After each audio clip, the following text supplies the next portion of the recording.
Om Namo Bhagavate Vasudevaya. Om Namo Bhagavate Vasudevaya. Om Namo Bhagavate Vasudevaya. Om Namo Bhagavate Vasudevaya. Om Namo Bhagavate Vasudevaya. Om Namo Bhagavate Vasudevaya.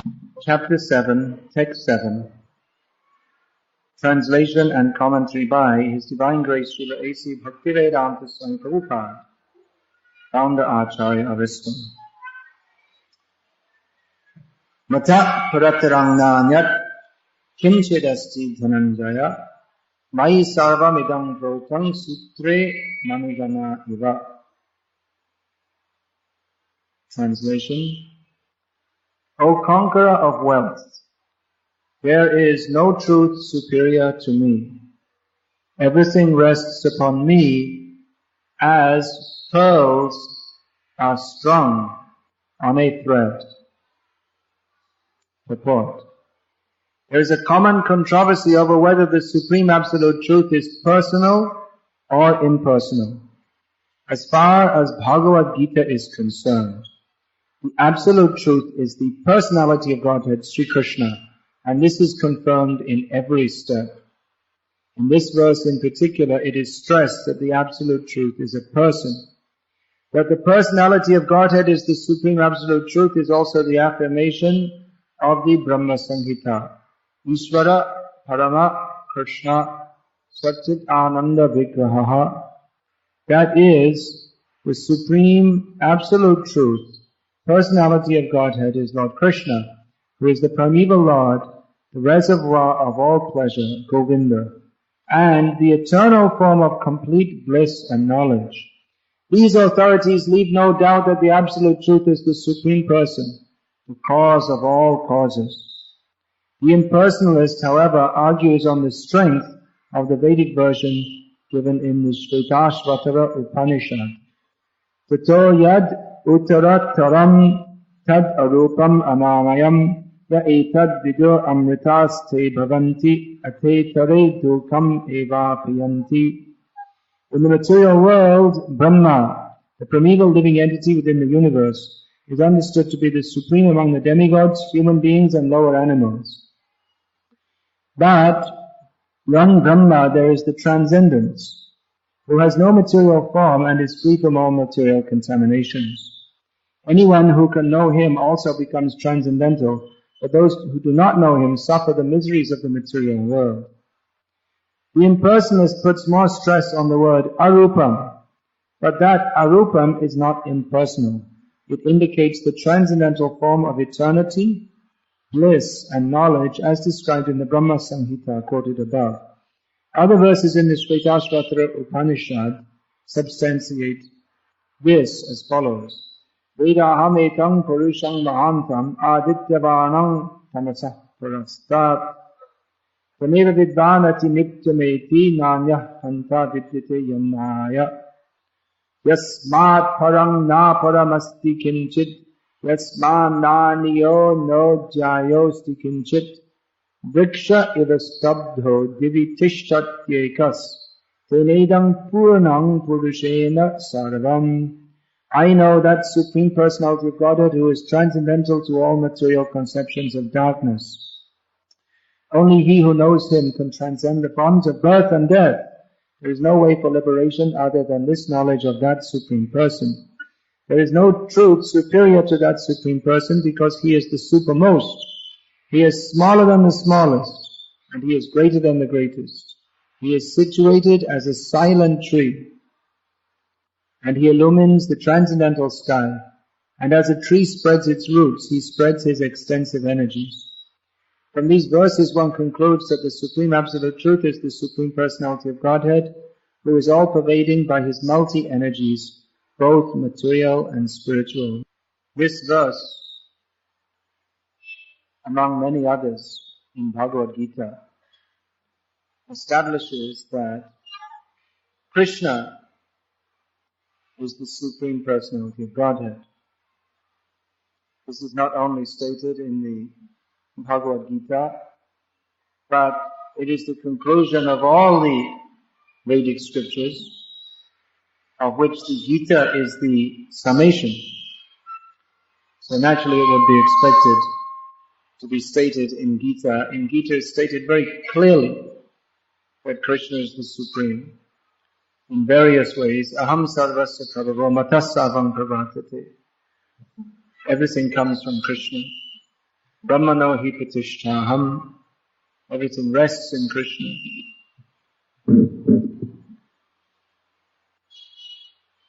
This is very clear from Gita. However, there are some people who misinterpret this, malinterpret this, or simply ignore it. Who don't want to accept that Krishna is the Supreme Personality of Godhead.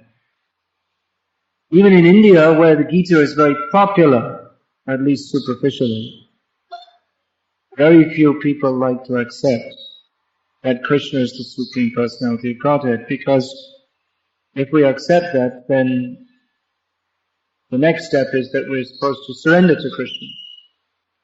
And we don't want to surrender to Krishna because that's why we're here in the material world. We're all rascals. So we find pious people who like the Bhagavad-gita. That means that they're somewhat better prisoners or somewhat better criminals. That they have some taste for chanting the verses of Gita, or at least they give lip service to Gita. However, unless we come to the conclusion of Gita to surrender to Krishna, then our reading of Bhagavad-gita, as Prabhupada stated, unless we come to the conclusion that Krishna is the Supreme Personality of Godhead and surrender to Him, then our reading of Gita is useless. In English there's a saying, a miss is as good as a mile. That means that just like if you're shooting an arrow at a target, if you miss, you miss. If you miss by 1 centimeter, you miss. If you miss by 10 meters, you also miss. The result is 0. Of course, in Gita we have another instruction. Neha vikramo nashasti pratyavayo navidyate swapamapyasya dharmasya trayate mahato bhayat. That even a little dharmic activity will help us. The result of it is never lost. That will save us from the greatest fear. But that has to be understood clearly. What is dharma? Krishna comes to teach dharma. Dharma samsthapanarthaya sambhavam yuge yuge. Krishna comes to establish dharma. And at the end of Gita, having said that I will come to establish dharma, Krishna says, Sarva dharman parityajya. Give up all these dharmas for the sake of Mamekam Sharanam Vraja, taking shelter of me only. So that actually is dharma. Everything else, apart from this, may be called upadharma, or almost dharma, or something like dharma. But actual dharma means to surrender to Krishna, because that is our constitutional position. I think you've all heard this term. This is one of the terms that Srila Prabhupada coined to explain this Vedic philosophy in the English language. Our constitutional position. Jiva Swarupoi Krishna Nityadas. Krishna Tatashta Shakti Bheda Bhed Prakash. This word Swarup, Srila Prabhupada coined the term constitutional position to define this term, that the constitutional position of every living being is to serve Krishna, to be the servant of Krishna. The constitutional position of every living being is to serve Krishna, except one. Which living being? Who can say? There's one living being whose constitutional position is not to serve Krishna. Who can say who that one is? Who said? Say it loudly. Krishna, yes. Everyone except Krishna. his constitutional position is to accept the service of others. He's also a jiva in one sense. Now I'm not speaking Mayavad philosophy here, because that's one of the names of Krishna you'll find in the Vishnu Sahasranam, which means that he's living. He's a living being, but he is the supreme living being. Nityo nityanam chaitanas chaitananam eko yobahato vitatati kamam. There's one living being among the many unlimited living beings who is different. He is the receptacle or the receiver of service, and everyone else is meant to serve him. Of course, serving Krishna is so nice, but even Krishna likes to know what it is like to serve himself. Therefore, he takes the form of Chaitanya Mahaprabhu. Or even all the other Narayan forms, they're also considered servants of Krishna, as is clear from the exchange between Krishna and Mahavishnu as described at the end of the 10th canto of Bhagavatam. When, of course, Krishna offered his obeisances to Mahavishnu when he went with Arjuna to visit him. But it's clear from the exchange there that Mahavishnu wanted to have the darshan of Krishna. So this is Krishna Lila, so it may be sometimes it's a little difficult to understand how Krishna is bowing down to many, to Yudhishthira Maharaj, he'll bow down to Dhritarashtra, to Nanda Maharaj, because they are apparently superiors. But as analyzed by the acharyas, if we analyze all the shastras, we'll see that even the inhabitants of Vrindavan like Nanda Maharaj, who are superficially superior to Krishna, they're all in the mood of serving Krishna. They also want to serve Krishna. That's why they get the position to be the father and mother of Krishna, so that they can serve Krishna. So this is the conclusion of all these scriptures, that Krishna is the supreme personality of Godhead. This should be preached very widely. But if at all, especially here in India, where at least people have some idea of Krishna consciousness, more by their culture, we have more idea of Krishna consciousness. Now, several times Srila Prabhupada said that everyone in India is Krishna conscious, even the Muslims.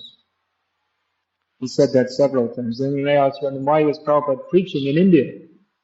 Why he should have just stayed in the West? Why did he come and build big temples in India and preach widely in India?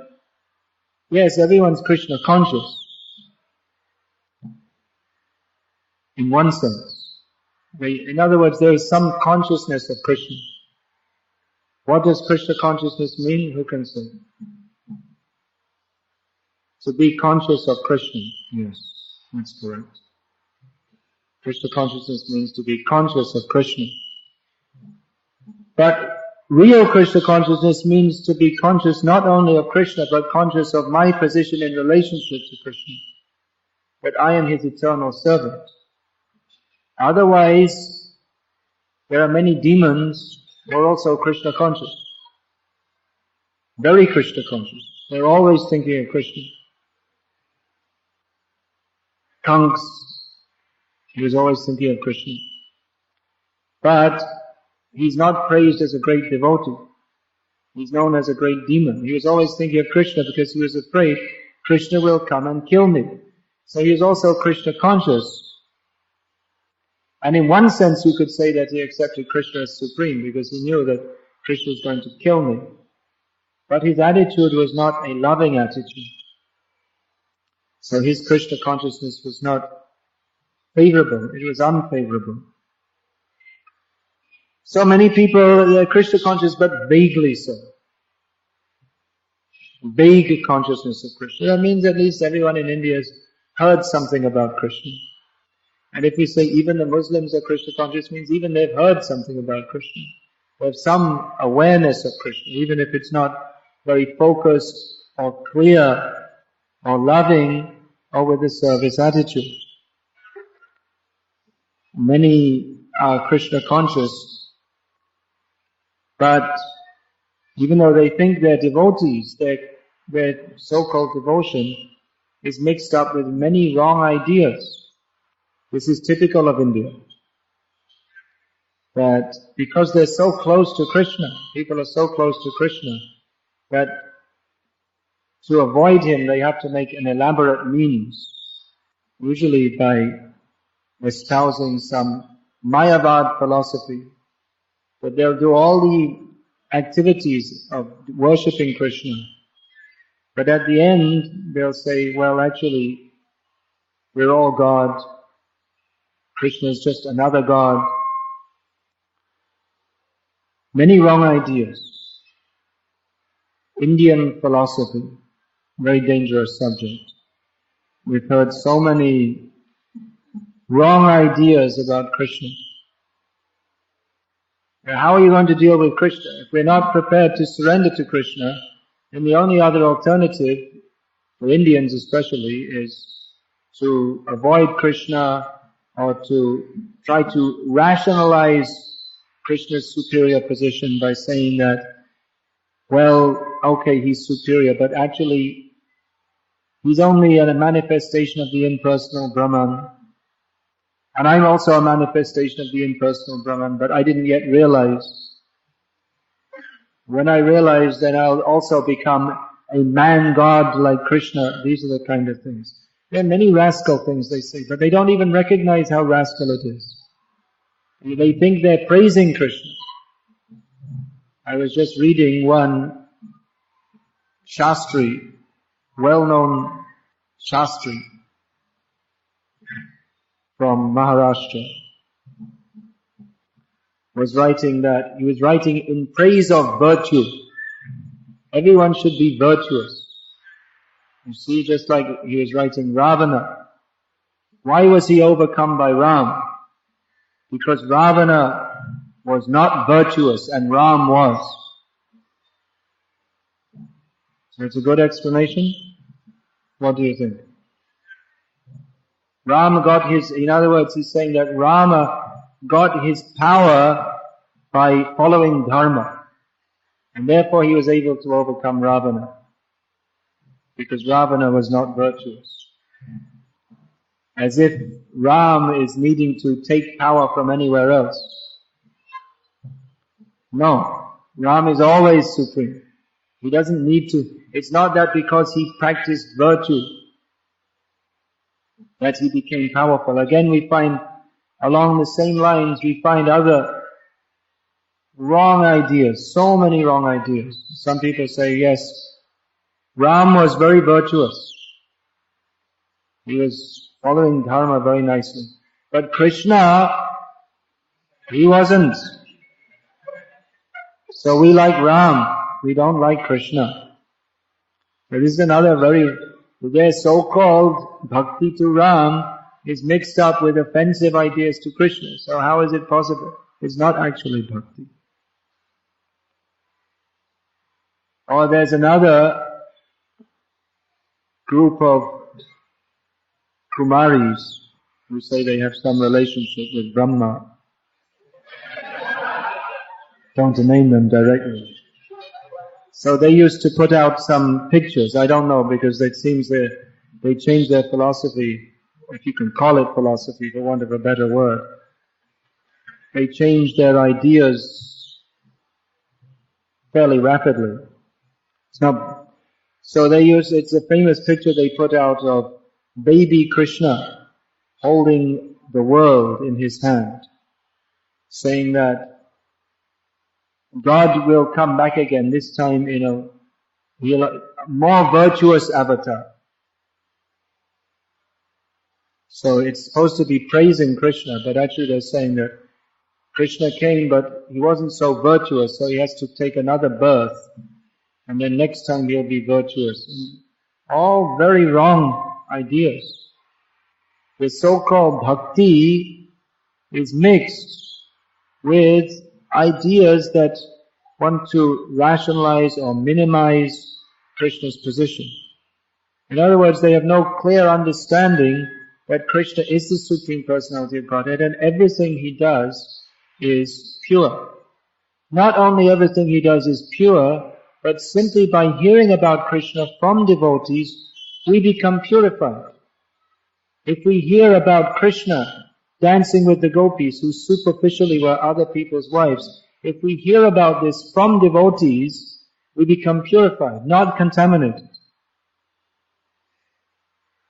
If we hear about Krishna inciting Arjuna to kill Krsna, when Krsna was down from his chariot and begging for mercy, if we hear about this from devotees, we become purified. If we hear about it from non-devotees, who will try to rationalize it or directly blame Krishna, then by hearing the same subject matter, we don't become purified, we become contaminated. And that's what's going on. There are so many people who speak Krishna Lila or Ram Lila or write books with the idea that they are preaching dharma. But the result is that by association with such people, by hearing from such people, those who hear become contaminated. Their love for Krishna doesn't arise because they're trying to ascribe some fault to Krishna. Whereas great acharyas, whose personal character is certainly spotless, acharyas like Shankaracharya, he's also considered an acharya, although what he taught, his philosophy, his Mayavad philosophy is not at all auspicious. But the actual Shankaracharya who wrote Bhaja Govindam, worship Govinda, his inner feelings, that is to be accepted. So he accepted Krishna as the Supreme Personality of Godhead. Madhvacharya accepted Krishna. Ramanuja, of course there may be some differences in their philosophy and outlook. Mostly they say that Krishna is an incarnation of Narayan, which in one sense is not incorrect, although in the most intrinsic sense, it's to be understood that Krishna is the origin of Narayana. But anyway, we don't really have any argument with these different sampradayas. If they want to preach that Krishna is the incarnation of Narayana, it's not such a big problem. Our argument is with the Mayavadis, atheists, demons, gross materialists, who are opposed to Krishna being the Supreme Personality of Godhead. They accept Krishna as the Supreme Personality of Godhead, but they say that Narayana is supreme. Not that Krishna is not supreme, because they also accept that Krishna is Narayana. So our real argument is not with them, but the real discussion, the real preaching is to those who do not accept Krishna as supreme. Although in many ways it may seem as if they're devotees. Many times we see people are worshipping Krishna. We're going to have a questions and answers, and I'm going to answer one, you're going to answer one, like that, isn't it? That'll be more fun.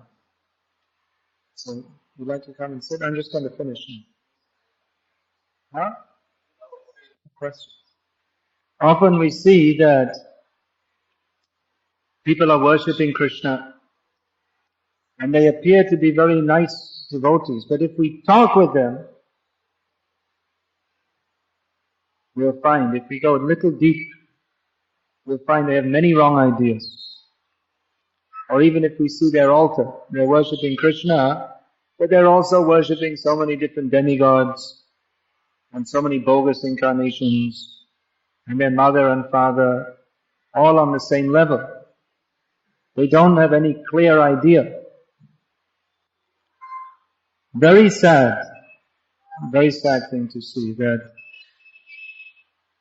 mostly the traditional followers of Ramanujacharya in the Sri Vaishnava Sampradaya, at least in South India, mostly they're all deviated now from the proper understanding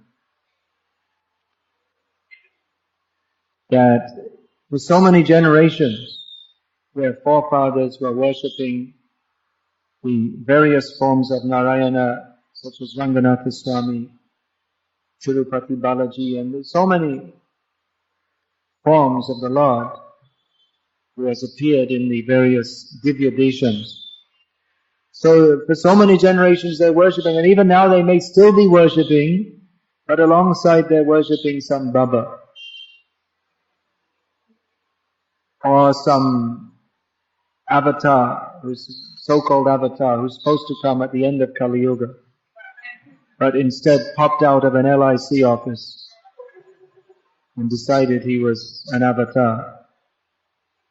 It was so foolish, materially intelligent. Generally these people, these Iyengas, Sri Vaishnava Brahmins, materially very intelligent, but spiritually foolish. Why is that? How is that? How does one become materially intelligent but spiritually foolish? One's knowledge becomes covered when he becomes full of material desires. But Vishwanath Chakravarti Thakur has given a synonym for Kritagyanaha as Nashta Buddhi, spoiled intelligence. We see so many intelligent people, mostly they're all going off to America to be software engineers. Very good intelligence. In America now, the Indian community is respected because so many waves of intelligent, bright, young men came and became software engineers, which requires some intelligence. But then if you see they're either worshipping nobody or they're worshipping some Baba, means their intelligence is spoiled. If they don't accept Krishna as the Supreme Personality of Godhead, it's more unfortunate because their whole tradition and lineage is such. Over and above that, if they accept someone else as being an incarnation of Krishna, when he's clearly, if anyone has any Shastric knowledge whatsoever, they can understand very clearly that someone who's the incarnation of ugliness cannot possibly be Krishna, who is the incarnation of all beauty, not incarnation, who is the embodiment of all beauty. Yang Shama Sundaram Achintya Guna Swarupam. His brackish and very beautiful, and his transcendental form is composed of unlimited, inconceivable qualities. It means their intelligence is spoiled. How has that come about? How is that possible that after so many generations of worshipping the Supreme Lord, even such people, what to speak of those who have been worshipping demigods for many generations, how is it that people they're not accepting now, they don't have a clear understanding of Krishna as the Supreme Personality of Godhead? How is that possible? Would anyone like to give any recommendations? Are you an Iyengar, Radheshan? He's an Aya. The Ayas are doing better than the Iyengas these days. More of them are joining ISKCON. Yeah, then, any suggestion as to how that's possible? I'll give my suggestion, because there's no preaching within their sampradaya. It's just going on as a formality, whatever's going on. No one's preaching, or even if preaching is going on, it's going on in a very limp manner or insipid manner. Not strongly. Krishna speaks Bhagavad-gita to Arjuna. He speaks very clearly. Namang dushkujino murha prapadyante naradhamaha nayah pahitagyana asuram bhavamashitaha. He makes a clear distinction between the devotees and the demons. Robhuto sarge lokesmin daiva asura evacha. He says there are two kinds of people in this world, devotees and demons. And he gives an analysis, 4 different kinds of demons. The Mudha, ass-like personality. Naradhama, lowest among mankind. Maya aparita jnana, one who is apparently intelligent, may be materially intelligent, but spiritually, in terms of spiritual understanding, is fool number one. And asuram bhavamashitaha means the out and out demons, died in the world demons. So Krishna makes a distinction. Krishna doesn't say that all paths are the same, everyone is nice, everyone is good, everything is wonderful, I'm okay, you're okay. He doesn't say any such thing. In modern Hindu society, they're thinking in the West that they've invented some wonderful philosophy. I'm okay, you're okay. But actually it was invented in India with the Joto Mat Toto Pat. All the paths are the same. Everything is, it's all wonderful. Whatever you do, it's all nice. New Age started in India. All the good things come from India and all the rubbish ideas also come. So these ideas have been propagated in Hindu society that why should the different Hindu groups fight? Let them all come together, appreciate everybody, everything is very nice. We see that even today, the Madhva sannyasis, they have debates with Shankarite scholars, and generally the Madhvas win, because after all, Shankara's philosophy doesn't make any sense. But it's going on practically as a formality.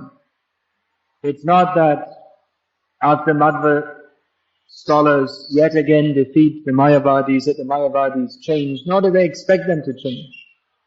It's just an exercise in philosophical skills, practically. And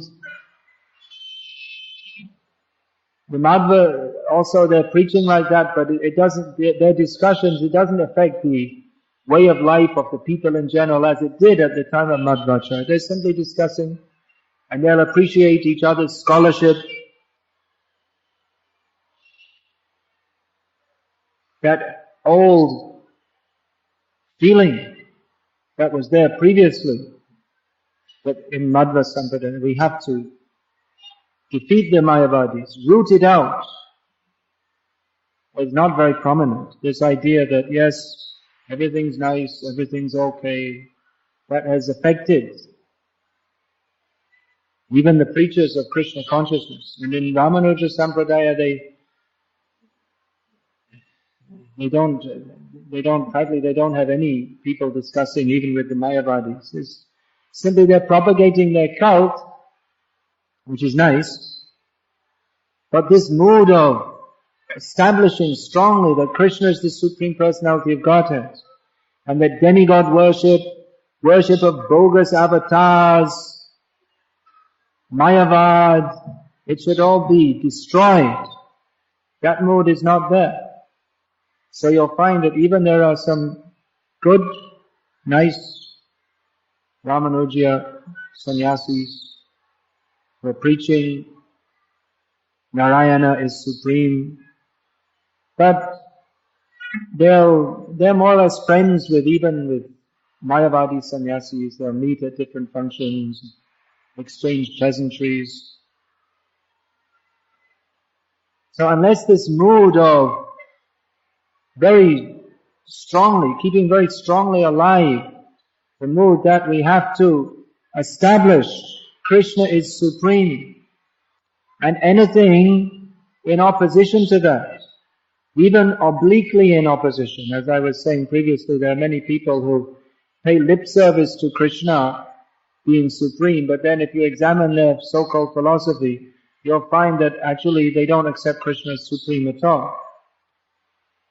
So, first thing, to recognize what is Mayavad, that requires clear philosophical understanding.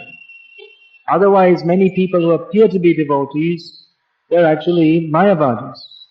So it requires very clear philosophical understanding. And also, a devotee, he must have the feeling that Why should others be contaminated by this Mayavad? Why should this be allowed to go on? It should be kicked out. Of course, Mayavad is never going to be fully kicked out, because as long as there are conditioned souls, and there always will be, there'll always be Mayavadis. It's an intricate method of avoiding Krishna. But the devotee should feel that it is my duty to preach against this. We should not allow these people to propagate their wrong ideas. Of course, you can't stop them, but we should make opposition to that. We should preach very strongly that Krishna is the Supreme Personality of Godhead, and all the demigods are His servants, and all these bogus avatars, they're simply bogus. They're not avatars at all. They are going to be avatars, means they're going to fall down from this present situation. They're going to fall down from here to hell. So in that sense, they could be called an upcoming avatar.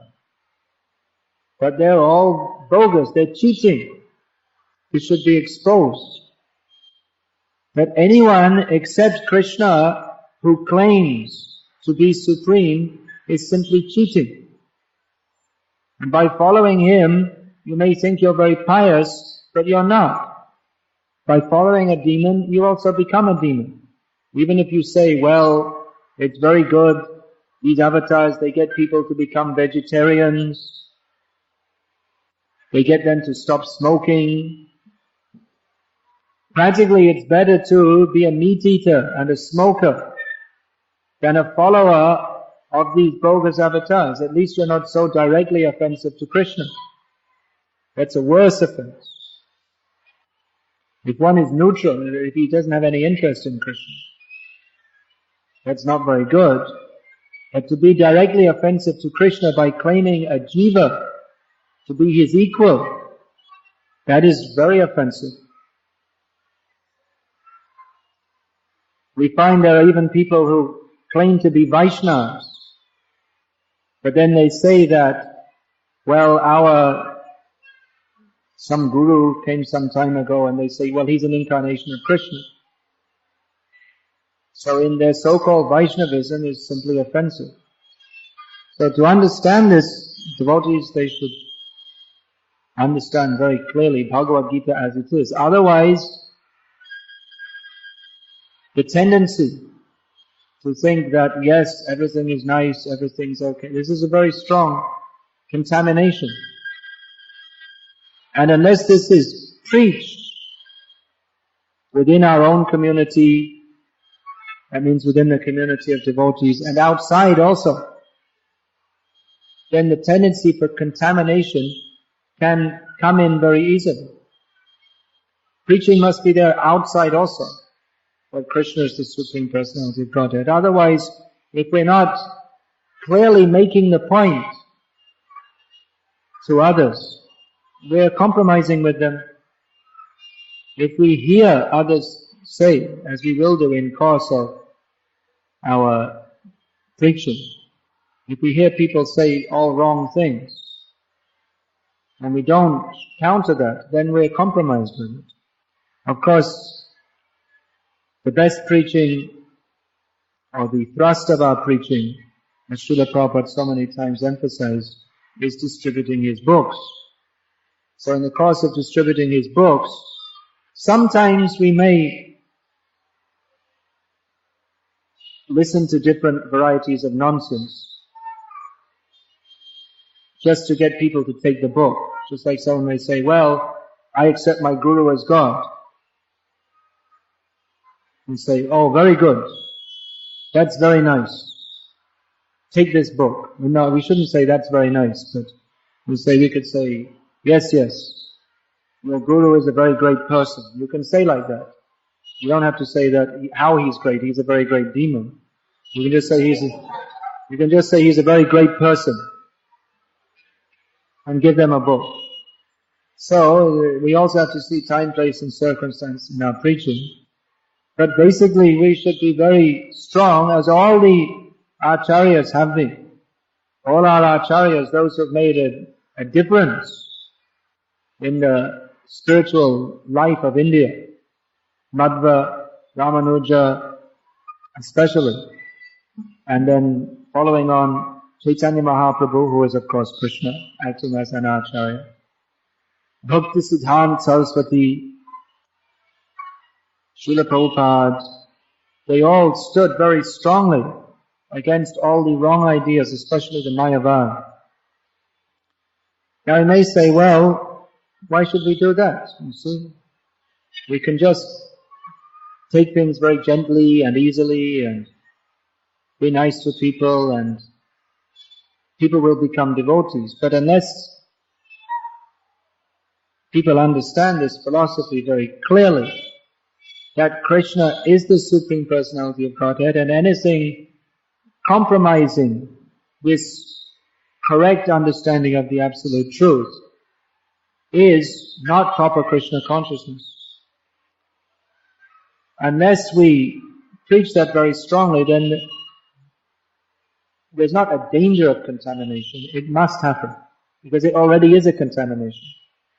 Not to be firmly fixed in the understanding that Krishna is the Supreme Personality of Godhead is in itself a contamination. Compromise. So, we will simply invite more and more and more. Prabhupada said that I am the only person in India who is preaching that Krishna is the Supreme. Everyone else is compromised. Prabhupada said that. So Prabhupada said that my Guru Maharaj, he never compromised. I never compromised. My disciples should also never compromise. It may be a struggle, certainly will be a struggle, because the whole world doesn't want to hear this. Or they want to hear it with modification. Krishna, yes, Krishna is supreme, but. And then after the but will come so many nonsense ideas to modify the statement that Krishna is supreme. Yes, Krishna is supreme, but I am also supreme. Krishna is supreme, but He's only one of the gods and there are so many other gods and they're all supreme. Devotee means he accepts Krishna as the Supreme Personality of Godhead with no buts. Yes, sarvametabritam manye yanmam varisi keshav. Yes, Arjuna said to Krishna, everything you say is correct, I accept it fully. So that is a devotee. And as soon as any compromise comes with that, then everything is finished. He who is compromises is lost. So this we see, Prabhupada's purports have made everything very, very clear. There's no vagueness in this. It's very clear that Krishna is supreme. This is not simply Prabhupada's idea or some dogmatism, but it is the conclusion of all the Shastras, it is the conclusion of all the Acharyas, therefore it is understood to be a fact. Hare Krishna. Is there any question? Want to come up? Great. So we are doubly blessed today by the causeless mercy of Radha Gopinathji. Let us very loudly also welcome His Holiness Jayadvaita Swami Maharaj.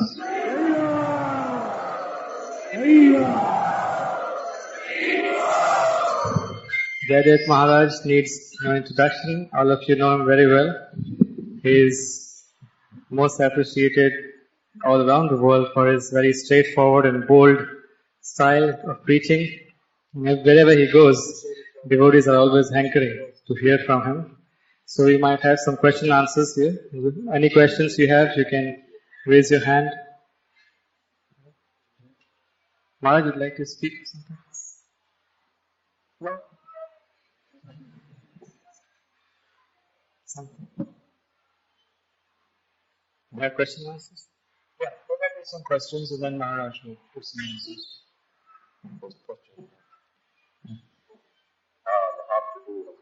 You'll have to come a little in front row. He doesn't have to come in front, he's got the loudest voice in the room.